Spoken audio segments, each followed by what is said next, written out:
जय श्री कृष्णा भक्तजनों। आज आपका एक बार फिर से स्वागत है हमारे चैनल आध्यात्मिक एस्ट्रो में। आज की कथा में आप श्रवण करोगे श्री गर्ग संहिता में वृंदावन खंड के अंतर्गत आने वाले 25वें और 26वें अध्याय की कथा, जिसमें कि आप श्रवण करोगे भगवान शिव और आसुरी का गोपी रूप से रास मंडल में प्रवेश, श्री कृष्ण का दर्शन और उनका स्तवन करना तथा उनके वरदान से वृंदावन में नित्य निवास करने का वरदान प्राप्त करना। इस कथा को श्रवण करने से आप अनुभव करोगे कि भगवान श्री कृष्ण की जो रास मंडल की महिमा है वह किस प्रकार से महान है।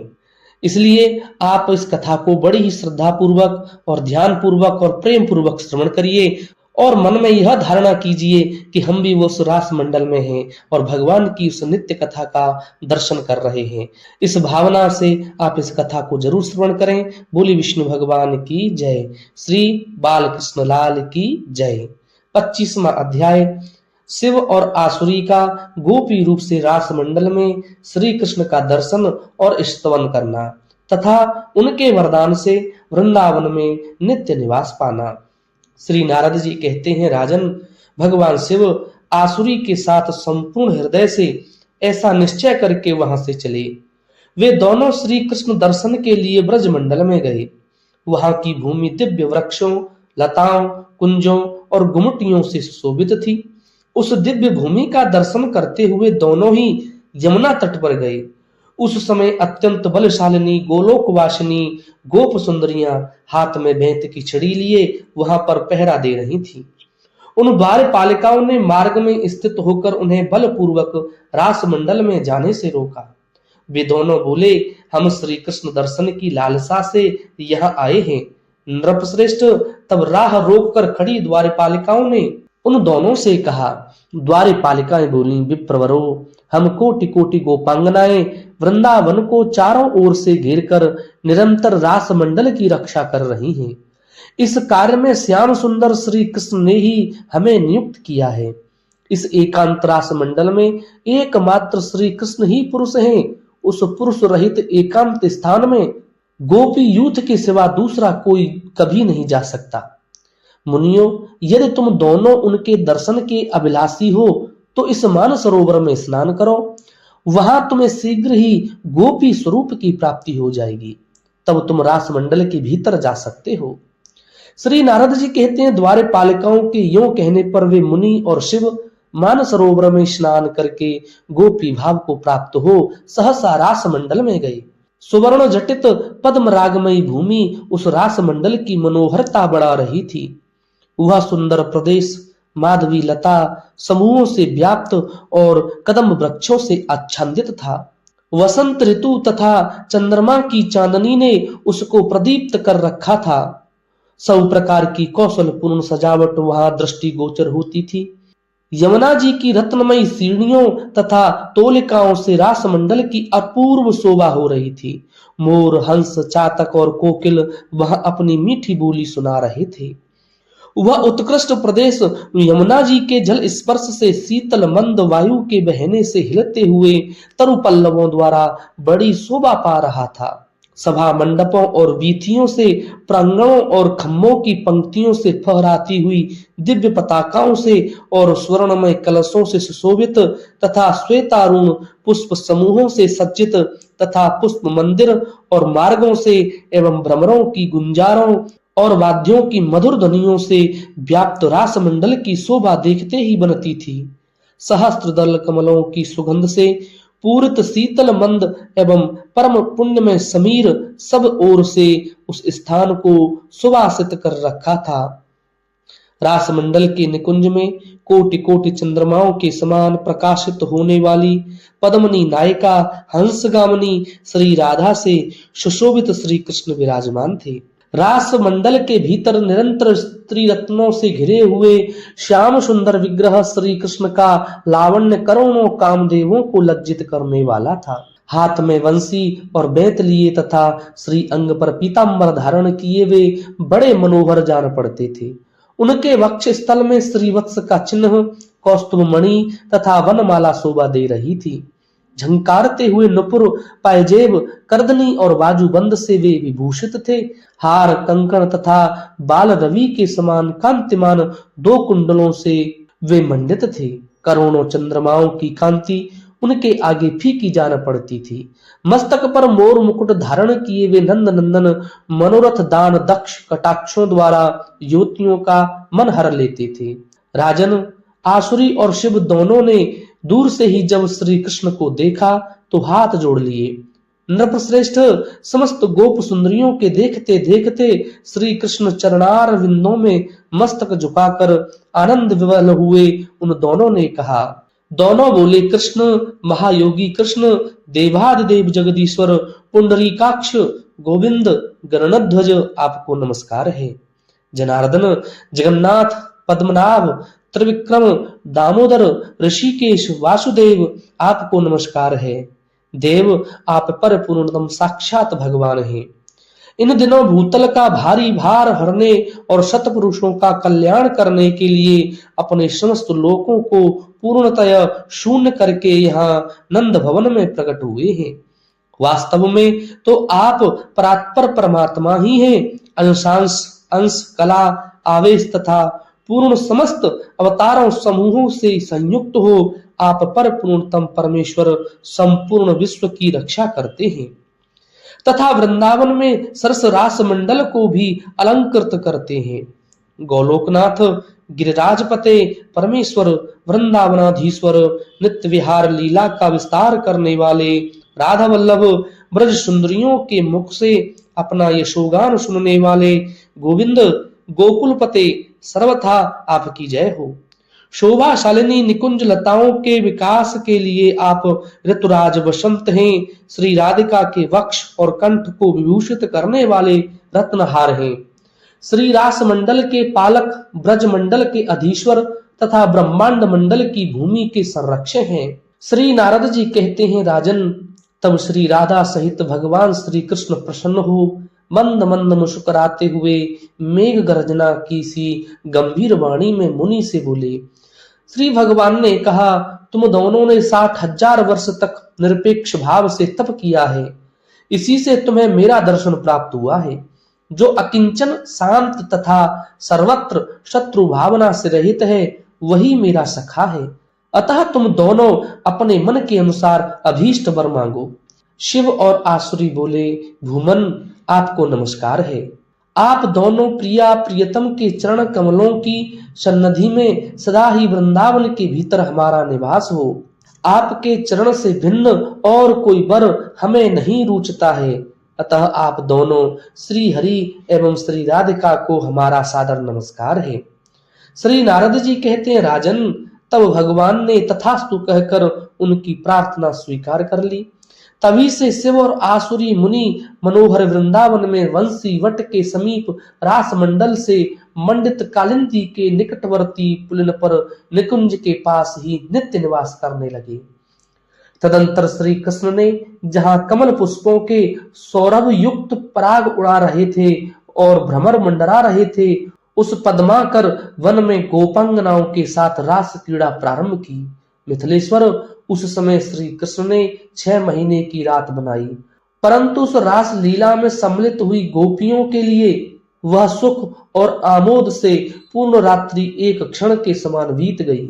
राजन, उन सब के मनोरथ पूर्ण हो गए। अरुणोदय की वेला में वे सभी व्रज सुंदरियां झुंड की झुंड एक साथ होकर अपने घर को लौटी। श्री नंद नंदन साक्षात नंद मंदिर में चले गए और श्री वृषभानुनंदिनी तुरंत ही वृषभानुपुर में जा पहुंची। इस प्रकार श्री कृष्ण चंद्र का यह मनोहर रासोपाख्यान सुनाया गया, जो समस्त पापों को हर लेने वाला, पुण्यप्रद, मनोरथ पूरक तथा मंगल का धाम है। साधारण लोगों को यह धर्म, अर्थ और काम प्रदान कराता है तथा मुमुक्षुओं को मोक्ष देने वाला है। राजन, यह प्रसंग मैंने तुम्हारे सामने कहा, अब और क्या सुनना चाहते हो? इस प्रकार श्री गर्ग संहिता में वृंदावन खंड के अंतर्गत नारद बहुलासु संवाद में रास क्रीड़ा का वर्णन नामक 25वां अध्याय पूरा हुआ। बोली श्री रास राशेश्वर भगवान की जय। 26वां अध्याय श्री कृष्ण का विरजा के साथ विहार श्री राधा के भय से विरजा का नदी रूप होना, उसके 7 पुत्रों का उसी शाप से 7 समुद्र होना तथा राधा के शाप से श्री रामा का अंशतः शंखचूड़ होना। बहुलासु ने पूछा, महामते देवर से, आप परावरवेत्ताओं में श्रेष्ठ हैं, अतः यह बताइए कि अघासुर आदि दैत्यों की ज्योति तो भगवान श्री कृष्ण में प्रविष्ट हुई थी, परंतु शंखचूड़ का तेज श्री रामा में लीन हुआ, इसका क्या कारण है? अहो, श्री कृष्णचंद्र का चरित्र अत्यंत अद्भुत है। नारद जी बोले, महामते नरेश, यह पूर्व काल में घटित गोलोक का वृतांत है, जिसे मैंने भगवान नारायण के मुख से सुना था। यह सर्व पाप हारी पुण्य प्रसंग तुम मुझसे सुनो। श्री हरि के 3 पत्नियां हुई, श्री राधा, विजया यानी विरजा और भूदेवी। इन तीनों में महात्मा श्री कृष्ण को श्री राधा ही अधिक प्रिय है। राजन, एक दिन भगवान श्री कृष्ण एकांत कुंज में कोटि चंद्रमाओं की सी कांति वाले तथा श्री राधिका सदृश सुंदरी विरजा के साथ विहार कर रहे थे। सखी के मुख से यह सुनकर के श्री कृष्ण मेरी सौत के साथ हैं, श्री राधा मन ही मन अत्यंत खिन्न हो उठी। सपत्नी के सौख्य से उनको दुख हुआ। तब भगवत प्रिया श्री राधा 100 योजन विस्तृत, 100 योजन ऊंचे और करोड़ों अश्वनियों से जुते सूर्य तुल्य कांतिमान रथ पर, जो करोड़ों पताकाओं और सुवर्ण कलशों से मंडित था तथा जिसमें विचित्र रंगों के रत्नों, स्वर्ण और मोतियों की लड़ियां लटक रही थी, आरूढ़ हो 10 अरब वैत्र धारणी सखियों के साथ तत्काल श्री हरि को देखने के लिए गई। उस निकुंज के द्वार पर श्री हरि के द्वार नियुक्त महाबली श्री दामा पहरा दे रहा था। उसे देखकर श्री राधा ने बहुत फटकारा और सखी जनों द्वारा बेंत से पिटवाकर सहसा कुंज द्वार के भीतर जाने को उद्यत हुई। सखियों का कोलाहल सुनकर श्री हरि वहां से अंतर्धान हो गए। श्री राधा के भय से विरजा सहसा नदी के रूप में परिणत हो गई। कोटि योजन विस्तृत गोलोक में उसके चारों ओर प्रवाहित होने लगी। जैसे समुद्र इस भूतल को घेरे हुए है, उसी प्रकार विरजा नदी सहसा गोलोक को अपने घेरे में लेकर बहने लगी। रत्नमय पुष्पों से विचित्र अंगों वाली वह नदी विविध प्रकार के फूलों की छाप से अंकित उषणीश वस्त्र की भांति शोभा पाने लगी। श्री हरि चले गए और विरजा नदी रूप में परिणत हो गई। यह देख श्री राधिका अपने कुंज को लौट गई। नृपश्रेष्ठ तदंतर नदी रूप में परिणत हुई विरजा को श्री कृष्ण ने शीघ्र ही अपने वर के प्रभाव से मूर्तिमती एवं विमल वस्त्राभूषणों से विभूषित दिव्य नारी बना दिया। इसके बाद वे विरजा तटवर्ती वन में वृंदावन के निकुंज में विरजा के साथ स्वयं रास करने लगे। श्री कृष्ण के तेज से विरजा के गर्भ से 7 पुत्र हुए। वे 7 शिशु अपनी बाल क्रीड़ा से निकुंज की शोभा बढ़ाने लगे। एक दिन उन बालकों में झगड़ा हुआ। उनमें जो सबसे बड़े थे, उन सब ने मिलकर छोटे को मारा। छोटा भयभीत होकर भागा और माता की गोद में चला गया। सती विरजा पुत्र को आश्वासन दे उसे दुलारने लगी। उस समय साक्षात भगवान वहां से अंतर्धान हो गए। तब श्री कृष्ण के विरह से व्याकुल हो रोष से अपने पुत्र को साप देते हुए विरजा ने कहा, दुर्बुद्धे, तू श्री कृष्ण से वियोग कराने वाला है, अतः जल हो जा, तेरा जल मनुष्य कभी न पिए। फिर उसने बड़ों को साप देते हुए कहा, तुम सब के सब झगड़ालू हो, अतः पृथ्वी पर जाओ और वहां जल होकर रहो। तुम सब की पृथक पृथक गति हो, एक दूसरे से कभी मिल न सकोगे। सदा ही प्रलय काल में तुम्हारा नैमित्तिक मिलन होगा। श्री नारद जी कहते हैं, राजन, इस प्रकार माता के शाप से सब पृथ्वी पर आ गए और राजा प्रियव्रत के व्रत के पहिए से बनी हुई परखियों में समाविष्ट हो गए। खारा जल, इक्षुरस, मदिरा, घृत, दधी, खीर तथा शुद्ध जल वे 7 सागर हो गए। राजन, वे 7 समुद्र अक्षोभ्य तथा दुर्लंघ हैं। उनके भीतर प्रवेश करना अत्यंत कठिन है। वे बहुत ही गहरे तथा लाख योजन से लेकर क्रमशः द्विगुण विस्तार वाले होकर पृथक पृथक द्वीपों में स्थित हैं। पुत्रों के चले जाने पर विरजा उनके स्नेह से अत्यंत व्याकुल हो उठी। तब अपनी उस बिरहणी प्रिया के पास आकर श्री कृष्ण ने वर दिया, भीरू तुम्हारा कभी मुझसे वियोग नहीं होगा, तुम अपने तेज से सदैव पुत्रों की रक्षा करती रहोगी। विदेहराज तदंतर श्री राधा को विरह दुख से व्यथित जान श्याम सुंदर श्री हरि स्वयं श्री दामा के साथ उनके निकुंज में आए। निकुंज के द्वार पर सखा के साथ आए हुए प्राण वल्लभ की ओर देखकर राधा मानवती हो उनसे इस प्रकार बोली। श्री राधा ने कहा, हरे वहीं चले जाओ जहां तुम्हारा नया नेह जोड़ा है। विरजा तो नदी हो गई, अब तुम्हें उसके साथ नद हो जाना चाहिए। जाओ उसी के कुंज में रहो, मुझसे तुम्हारा क्या मतलब है। श्री नारद जी कहते हैं, राजन यह सुनकर भगवान विरजा के निकुंज में चले गए। तब श्री कृष्ण के मित्र श्री दामा ने राधा से रोष पूर्वक कहा। श्री दामा बोला, राधे श्री कृष्ण साक्षात परिपूर्णतम भगवान हैं। वे स्वयं असंख्य ब्रह्मांडों के अधिपति और गोलोक के स्वामी के रूप में विराजमान हैं। परात्पर श्री कृष्ण तुम जैसी करोड़ों शक्तियों को बना सकते हैं, उनकी तुम निंदा करती हो, ऐसा मान न करो, न करो। राधा बोली, ओ मूर्ख, तू बाप की स्तुति करके मुझ माता की निंदा करता है, अतः दुर्बुद्धे राक्षस हो जा और गोलोक से बाहर चला जा। श्री दामा बोला, सुबे श्री कृष्ण सदा तुम्हारे अनुकूल रहते हैं, इसलिए तुम्हें इतना मार हो गया है, अतः परिपूर्णतम परमात्मा श्री कृष्ण से भूतल पर तुम्हारा 100 वर्षों के लिए वियोग हो जाएगा, इसमें संशय नहीं है। श्री नारद जी कहते हैं, राजन इस प्रकार परस्पर शाप देकर अपनी ही करनी से भयभीत हो जब राधा और श्री दामा अत्यंत चिंता में डूब गए, तब स्वयं भगवान श्री कृष्ण वहां प्रकट हुए।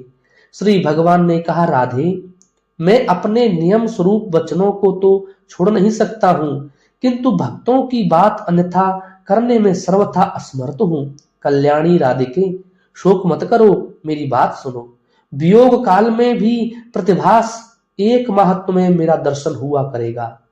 बराह कल्प में भूतल का भार उतारने और भक्त जनों को दर्शन देने के लिए मैं तुम्हारे साथ पृथ्वी पर चलूंगा। श्री दामन तुम भी मेरी बात सुनो, तुम अपने एक अंश से असुर हो जाओ।